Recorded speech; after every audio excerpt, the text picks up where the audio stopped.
2025 Porsche 718 Cayman GT4 RS, the 982 version, 493 horsepower with a 331 foot-pounds of torque, 4.0, flat 6. It's the GT silver color with the satin indigo blue wheels. You see some blue, right?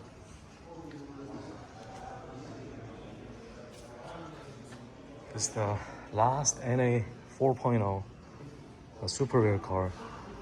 Too bad it is automatic PDK, and I mean they should have gone stick shift, but oh well, because I'm a stick guy. So it's got a lot of carbon fiber accents. I think the whole hood is carbon fiber. I can't really tell.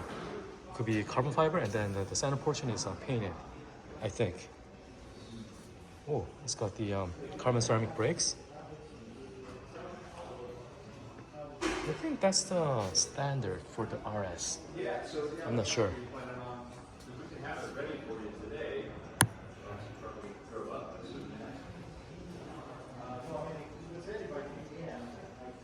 GT4 RS with a huge wing, and I think these are a little adjustable.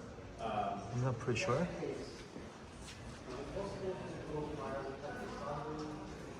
$2025. The MSRP is $225,735, and I'm not sure how much they're selling for. Because I think there's a markup on these, so let me know, and I'll let you know the details. So MSRP original is $225,735.